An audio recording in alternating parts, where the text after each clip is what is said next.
This is the sketch pad that I use when I was working at a graveyard position. And basically what I was doing is sketching there and sketching on plein air too. This is for a painting, a large painting. I think it's 30 by 40 if I'm not mistaken. And 40 by 30 technically. And these are some of the sketches that I did. And just for to understand the scene a little bit more.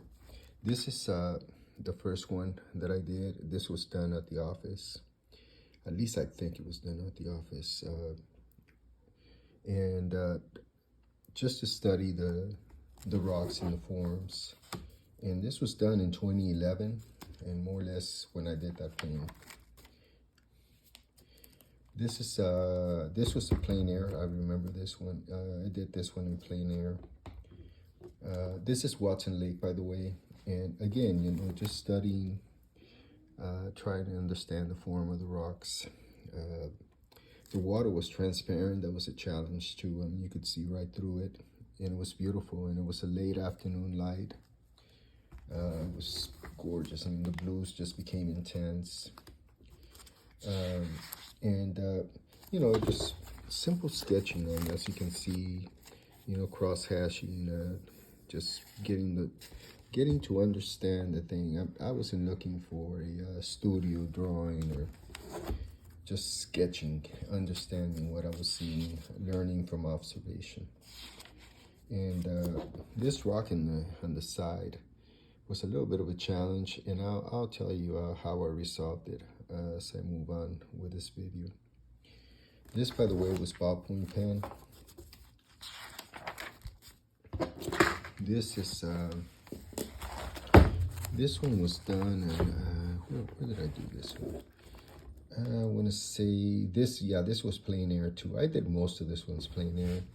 And again, this rock right here, it's amazing. That thing was balancing itself by one little piece of the bottom that was on the ground. The rest was just floating. I mean, just like you see there. I mean, just one little piece was balancing that thing there. Nature is amazing. And again, you know, just quick sketching, ballpoint pen, just playing around with textures, playing around with cross-hashing. Ballpoint pens are fantastic, and I think I used my zebra pens for this one. Zebra pens are fantastic, guys. They're actually for sketching. They're not for writing. They're art pens, and they're ballpoint pens.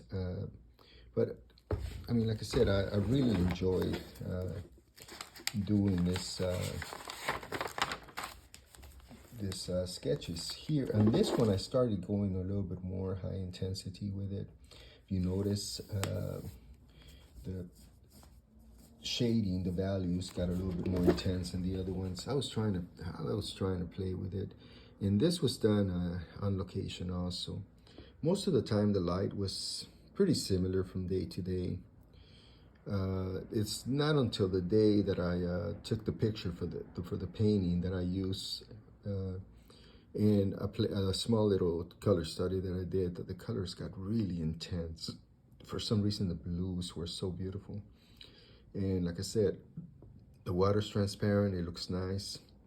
But just playing around, guys, you know, playing with textures, playing, and at the same time, learning from direct observation. That's the best way to learn, especially when you're going to do a large painting. You don't want to tackle challenges on the large canvas. You want to figure out those challenges before time. You can do that with color studies. You can do that with plein air painting. I decided to do sketching on this one. I don't know why, but I did do a plein air, a fast one. It was just to get the colors. Here, this was plein air, and I know because I didn't have enough time to finish that rock there. But I started to get a little bit tighter with the drawing. As you can tell, it's a little bit tighter than the other drawings. I ran out of time for that one too. I was just going all over the place. This algae here was all over the water, and I mean, it looked amazing when you saw it. I mean, for some reason, how something nasty and ugly looked so beautiful. but it didn't work for the painting, guys. I mean, I tried so hard to make it work, and it just didn't. I had to remove the algae from the water for the painting. No matter how much I tried, it just didn't work. And you'll see, as you can see in the images that I posted of the painting, it just didn't work. And like I said, this was done in 2011, so it's quite a while since I painted this painting. It hangs in my bedroom, and I really love it. I mean, it is a gorgeous painting. This is another sketch that I did. This was done on location. I didn't do that many in the office for this one. There was another one that I did, Watson Lake Reflections. Now that one, a lot of them were done on what do you call it, on the office, and I had some that were done plein air. And this is the last of the studies that I did. After that, I just went straight to the painting. And this one, as you can tell, I just did one little piece. I already had the knowledge of how the rocks looked and everything, and the transparency of the water and everything. This is the one that I really paid attention to, the water and the transparency that was there. While drawing, my mind was thinking the whole time of the water's transparent, Gus. You got to pull that off, or the painting is not going to be what you saw that day. And this one's another one. But yeah, the algae, just like I said, and this rock, I'm still amazed at this rock. And if anybody knows Watson Lake in Prescott, Arizona, you guys know what I'm talking about. There's no way anyone would have missed that rock. It's just amazing what nature does. And like I said, guys, just sketching, learning from observation, getting to know where the shapes are, the relationship of everything, you know, how that rock was back there, this was in the front, this was in the middle, the flow of the water, everything. It's a learning experience, and if you can capture that, then you are on the way to a nice painting. And like I said, it's just studies, rough studies of what you're seeing, and that's about it. And that's the full image in that one there. All right, guys, thank you for watching.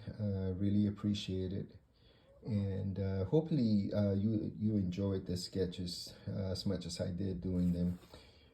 Snowblood, get off the table. My cat is trying to get on the table. She wants to be part of the scene, I guess. There he goes. He wants to be part of the scene.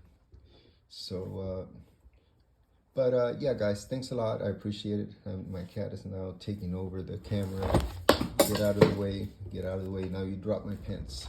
So, thanks for watching. I appreciate it, and you guys enjoy the rest of your evening. Recording late at night. Well, not late at night. It's about 8:30.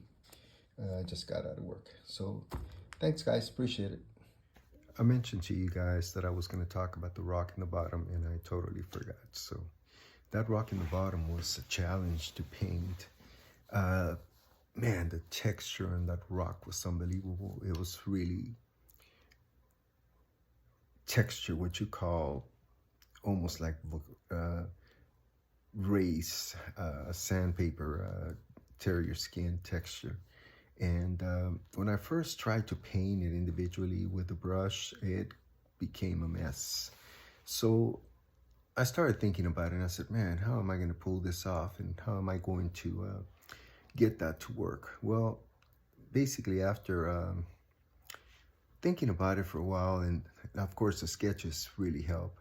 And when I started doing all that, I thought to myself, well, there's got to be a way. So I started messing around in an empty canvas, playing with textures, and then I realized that the palette, if I shade the rock only, and then went over it with palette knife, it just did the trick. It was amazing. So I did that. I went ahead and added all the shades of the rock, the values. Then I went in with a palette knife and added the texture, and that's how the texture ended up in that painting. And it worked just fantastic. So as I said, I realized after watching the video that I forgot to explain about that rock, even though I told you guys I was going to. So that's basically how I tackled that rock, and it was a great solution. After messing around, like I said, on an empty canvas with different textures, I realized, I mean, the palette knife just did the trick. All right, so that's exactly how I worked that challenge.